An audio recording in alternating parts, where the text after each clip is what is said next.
This was the beginning of an extraordinary day. Most of my co-passenger was Afro-American.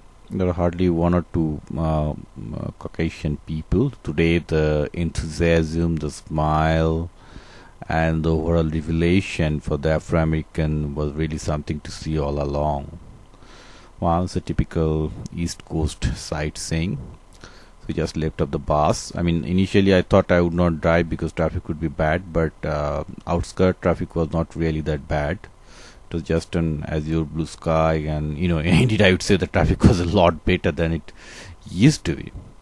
So I started getting into conversation with some of my co-passenger. Obama, what do you think about Obama? Don't ask. No. Why not? But it's a good thing. Come on, you gotta talk. You gotta talk. You got the ticket. You gotta talk. Wow, because I got a ticket. Yeah. I mean, is it going to be a special day for you? Actually, even I was also one of them. It was such a scene. We'll see later. So we finally got off to Greenbelt metro station, which will take us to closest metro station to inauguration. There was quite a bit of young people. So we're basically outside of Greenbelt metro station. You can see long queue of people. Indeed, there are thousands of people outside. A great difference with my experience in India under the same circumstances. It was, of course, thousands and perhaps millions of people at the end of the day, yet these are the contented, happy people. There's not a mob. You can see a broken ticket station. Basically, there were 6 ticket machine for thousands of people, and one of them got broken, and we have to wait almost like an hour before we could get a ticket. In India, probably for such a day nobody would buy ticket, it will be all free, but this is different. Even today the ticket price was high, and yet there was no complaint. It was still it's beating the cold. Thousands of people, as you can see, are waiting in the metro station just to get the ticket. And they are not complaining or doing anything. They are highly happy people.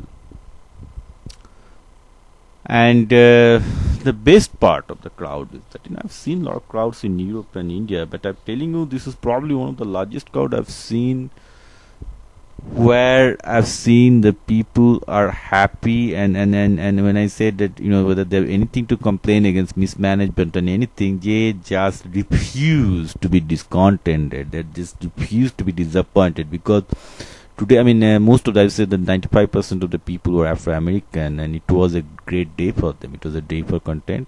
It was a day of dreams coming fulfilled. So they just did not want to be in bad mood at all. They did not just want that today, despite the fact that they will face this kind of severe condition, they were just prepared. They say, okay, I'm just part of the history, what do you want more?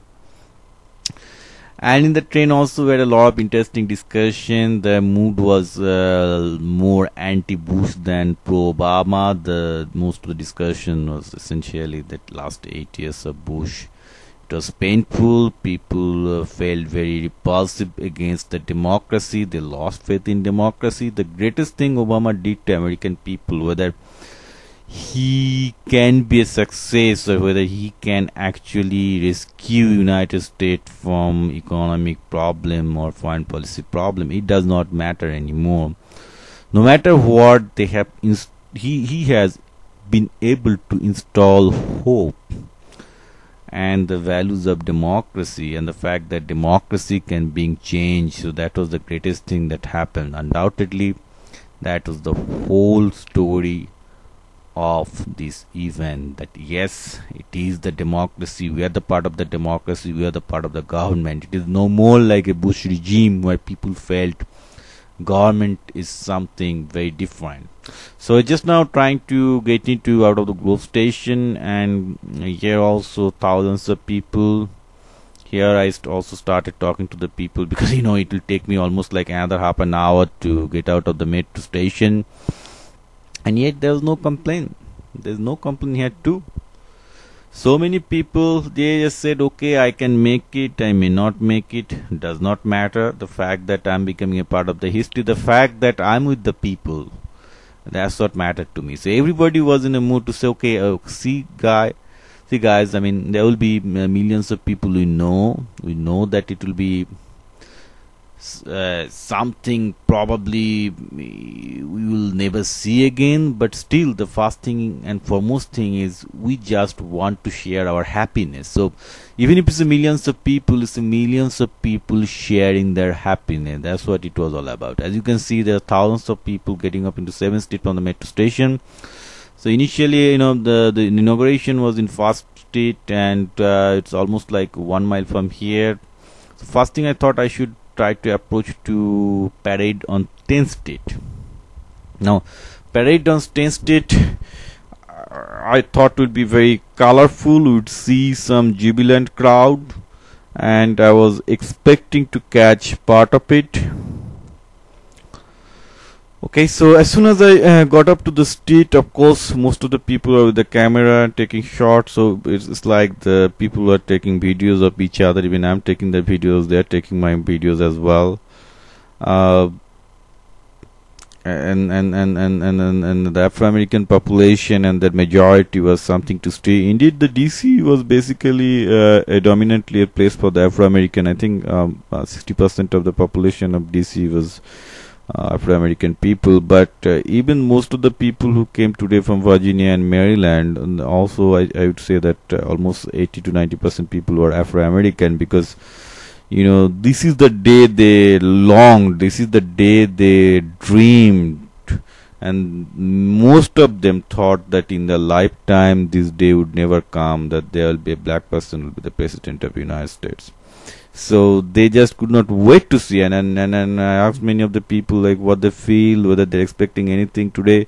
They says, no, I mean, our dream got fulfilled. I cannot ask anything more. Whether I can see whether I can see a glance of Obama or not, it does not matter. If I get it, good. If not, does not matter. So as you can see, the people are getting close to parade ground, and even there was so much of crowd, I actually could not make it here either. It was almost impossible to beat the crowd and get into the place where the parade was actually taking place. So I have to be happy to be taking this shot from a couple of thousands feet.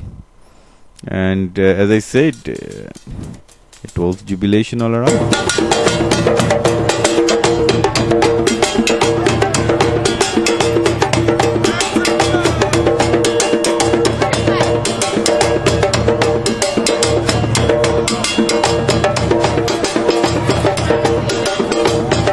So you can see the colorful people.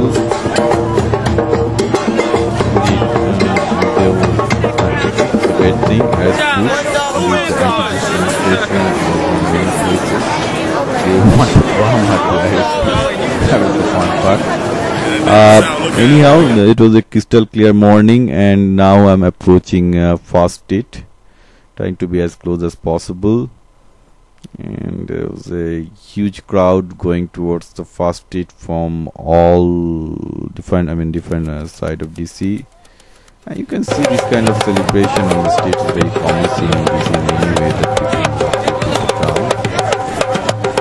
And right now I'm already in inauguration place. You can see a huge crowd, huge lines. This was for the yellow gate, and the queue was almost half a mile long. Now, going by the processing rate, there are only few security check. I realized that it would be a completely difficult. Even if we had ticket, there's hardly any way we'll be able to make it. Sufficient view of Capitol Hill. It was a very clear-cut morning. And okay, so here I am for the blue gate. That's how happy getting, and as you can see, it is impossible to beat the crowd. There is no management, there is no queue management or anything. Almost impossible to beat this crowd. So I was standing here almost for like an hour, and then I have been leaving this place. I said, no way we're going to make it, so I better go out of the street. All we can do is not try. Yes, we try. This is the blue gate, as I said. Only people everywhere. Tens of thousands of people get the rate of getting in the people was so few that it was almost impossible to make it. So I thought, standing in the queue, try to get a glimpse of the stage. So I'm just trying to zoom in to where the ceremony is taking place. Actually, the ceremony is happening just below these flags, and